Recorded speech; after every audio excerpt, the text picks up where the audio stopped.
3, 2, 1. Nung bata pa talaga ako is dancing na talaga yung nahuna skill sa akin. So ngayon, ang goal po namin ngayon is maturuan yung mga kabataan ngayon na gustong sumayaw at matuto ng hip-hop. And then, ma-experience din nila mag-compete sa ibang lugar. We were able to get the silver medalist here in Baguio only, and then we represented in Manila. Our training setting, yun yung pinakamahirap sa lahat. And I always tell to my students na kailangan nila makita yung realidad ng process.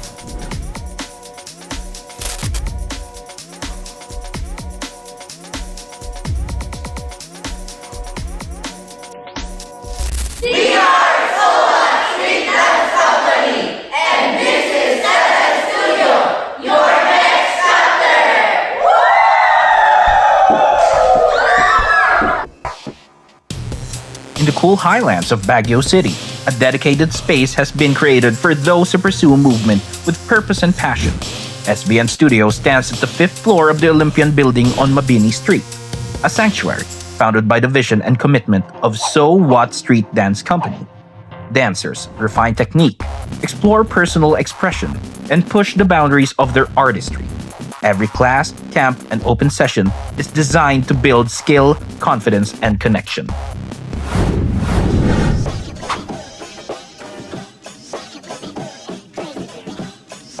Ako po pala si A.R. Lozano, founder of So What Street Dance Company and owner of the SBN Studio. My name is Adriana Madriaga. I'm a founder of So What Street Dance Company. Kakilala po kami dito sa University of Baguio. Kasi magka-schoolmate kami dyan. Kasi magka-dance troupe ko po. Ang gusto nga yung Coach Ayan. Siyempre maganda. Stage 2. Magaling din sumayaw doon yung nakilala ko siya. Doon ako nilag sa kanya. For 13 years, running and managing So What Street Dance Company. Pa-practice lang kami sa labas, malamig. Sometimes sa garden. Kung saan kami napapatid as injury-based, athletic bowl. But they are not permanent due to the environment setting. Nahihirapan kami minsan yung weather. Minsan malamig, minsan muulan. And kinakancel ng mga trainings, practices namin and what. And then there was this time last year, kailangan na talaga ng team namin to have a safe space to assure the parents that the kids are safe while doing their activities sa team namin. We dedicate this Sagan Studio to our members for them to express themselves. Safe space, very friendly environment na ma-assure natin for the parents that they are safe with us. So we want to take care of these kids because they are the next generation to continue our visions, our missions for our So What Street Dance Company. And based on our experience, lagi kami pumupunta ng Manila. We enroll to classes to different teachers na kilala here in the Philippines. So we want to bring that knowledge here in Baguio City.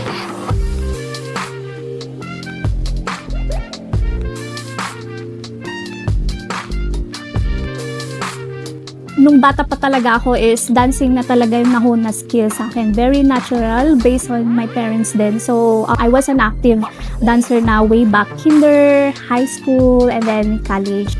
Ang pagsasayaw talaga is talagang nasa dugo ko na siguro.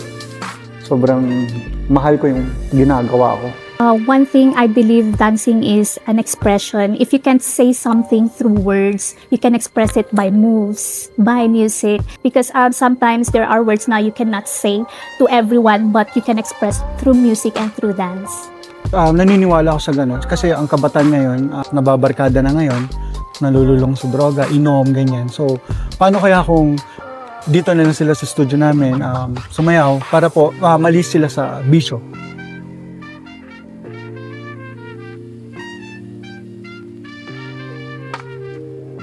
So ngayon, ang goal po namin ngayon is maturuan yung mga kabataan ngayon na gustong sumayaw at matuto ng hip-hop.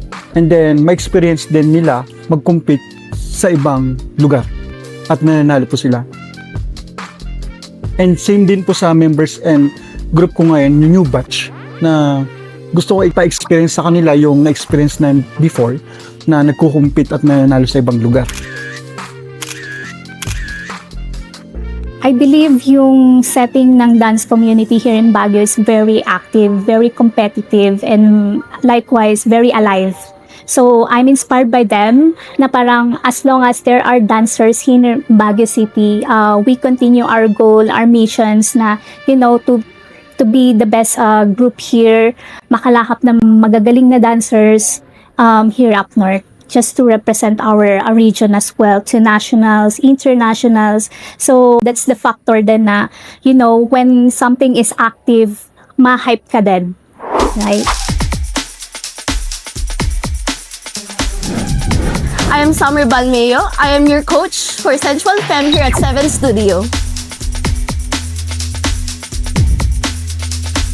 At ako si Prince Jasper Amor, ang coach ninyo ng Afro at K-pop Kids sa 7 Studio!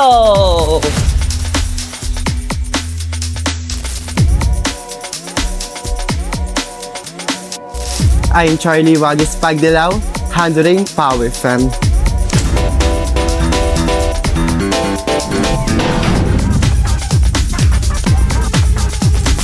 Hi, my name is Ronel Bigo, and I'm a teacher of Kids Level 2 Hip Hop, and we also have Group Basics of Adult. Ako si Earl, ang isa sa mga coaches ng Open Style and ng Kids Performance. Hi, my name is Jasper, Hip Hop Group Basic and B-Boy. I'm your coach, Nami, and I'm teaching Basic Femme.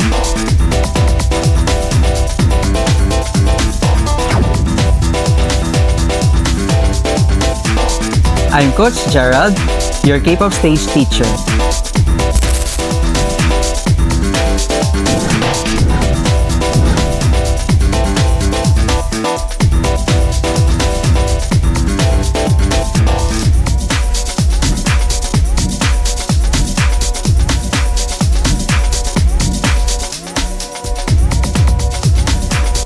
I've been dancing my whole life, thanks to Coach AR and to Coach Aya, and to Team So What, I've started seeing the improvement in my dancing skills and as well as my character. Sumasayo ako dahil sa So What Street Dance Company at sa mga tao na kilala ko at humubog sa akin dito. Ever since I was a child, I don't really know how my life would go on. I mean, I never thought that I would be a dancer right now. But thanks to So What, they gave me a family and a home which I will treasure for the rest of my life. Simula pa ng pagkabata ko, mahilig na talaga akong sumayaw. And nung na-meet ko ang So What, lahat ng mga pangarap ko gusto kong abutin, nakuha ko. And till now, pagsasayaw ko nagagamit ko na pagkakakitaan ko dahil sa So What, SBN Studio. Dahil sa So What, mas nag-improve ang aking love for dance, mas na-express ko ang aking feelings, and mas na-improve ko ang aking confidence and knowledge sa aking genre. Simula nung nakilala ko ang So What, nakita ko ang tunay na ako. Kaya nung pumasok ako, nawala ang aking mga vision. If I can describe 7 in one word, it would be safe. It's a safe place for those who are starting to dance, for those who've taken a break, and those who have been dancing for a while. I've built such meaningful connections here in this studio because it's more of like a second family to me. I've always loved performing in front of other people, and with the help of Coach AR, Coach Aya, and SOA Street Dance Company, I am able to fulfill that wish, and now I compete in different places. Naalala ko before, pinaka-breakthrough namin na in-introduce yung SOA Street Dance Company is year 2012. There is this one big dance competition here in the Philippines. We tried it. Pero walang kasiguraduhan. Hindi pa siya malaking group nun ang So What. So parang very raw when it comes to, hip-hop scene. So what we did was nag-train, naglakap ng mga tao na perfect fit for that lineup to represent the nationals. And then we made it to top 5 unexpectedly. And that's a big milestone na rin for us. And doon na nagtuloy-tuloy yung achievement namin. Doon kami nakilala. Doon na pumayagpag yung So What. Pagdating naman po sa achievements, marami na po.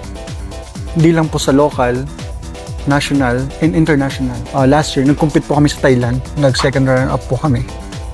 Hindi po namin na-expect yung pagkapanalo namin. Kasi ang dami kong magagaling eh. Halos 30 dance crew nag-compete. So parang hindi namin na-expect. Kasi nung nanonood po kami, parang sabi namin, maka top 5 ka lang or 7, okay na sa amin. At least may naiuwi kang naka-rank pa. Pero nung in-announce po yung name namin na second runner-up, parang sobrang saya po namin na nanalo kami sa ganun, na competition. Kasi pangarap na po namin before na mag-compete sa international. May hugot din po kami doon kasi nga po, hindi kami natuloy sa Australia last October. Opo, kasi may compete sana kami kaso lahat ng visa po namin na-deny. So, gumastos kami lahat po full payment sa bahay, sa transportation, sa tickets. Pero wala ho, na-deny ho. So, hindi kami natuloy. So, ang hugot namin, nung sinalihan namin tong last sa Thailand is parang doon yung gigil namin na gusto namin bumawi at manalo.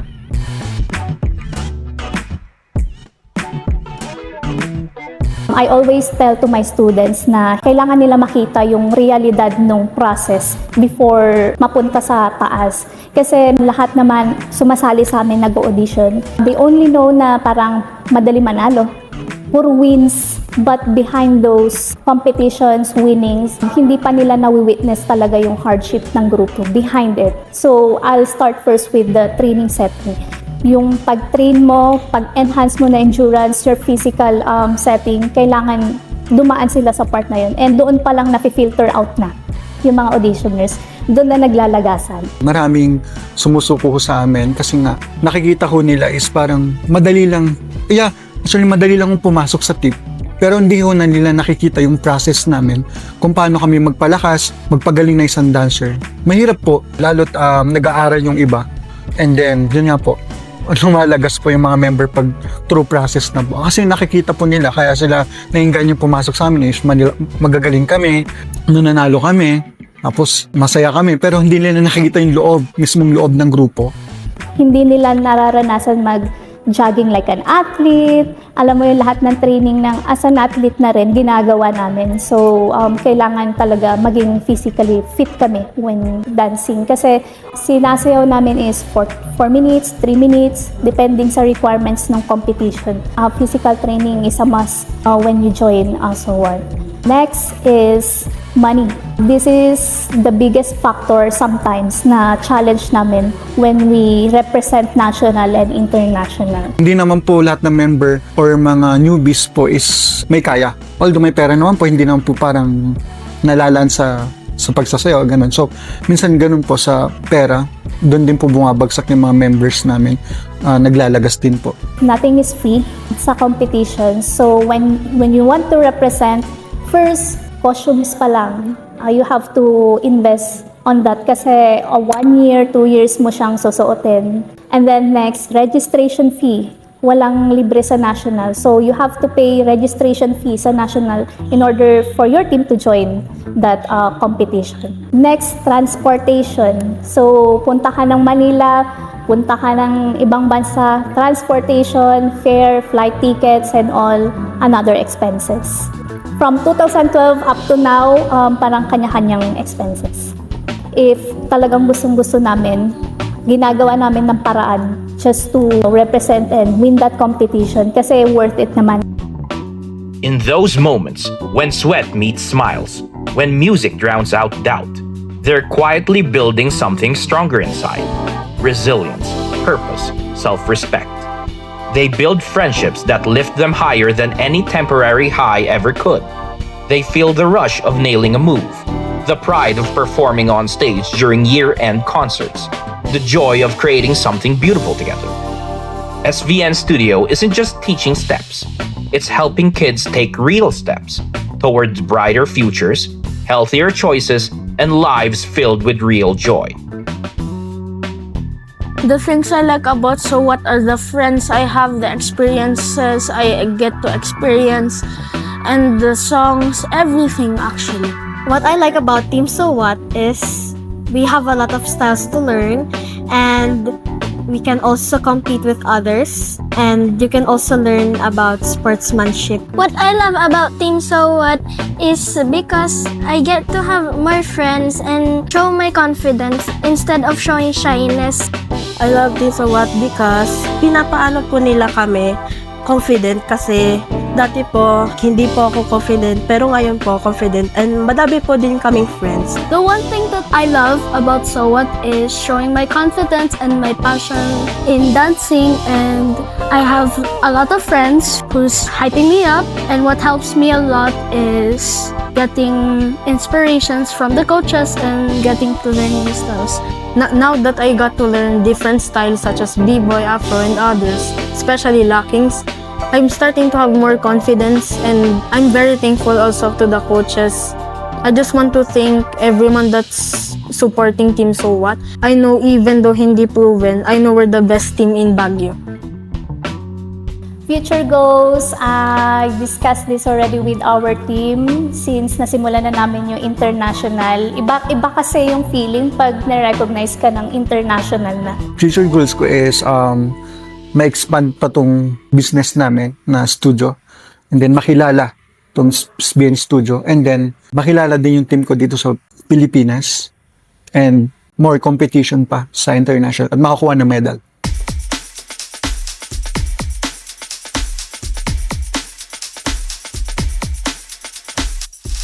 Behind every performance is discipline. Behind every win is sacrifice. And behind every dancer is a dream to raise the flag of the Philippines on bigger stages, beyond borders. Kung gusto yung matuto ng proper style and gusto yung lumakas as individual, as a dancer, punta kayo dito sa SBN para mag-enroll. SBN Studio is proof that dance is never just steps. It is courage made visible. It is community made tangible. And in the heart of Northern Philippines, it has become a home for dreamers who refuse to stop moving forward. This is where journeys do not end. They deepen, they inspire, they continue. SVN, your new space where every dance story finds its next chapter. This is the Salad Bowl.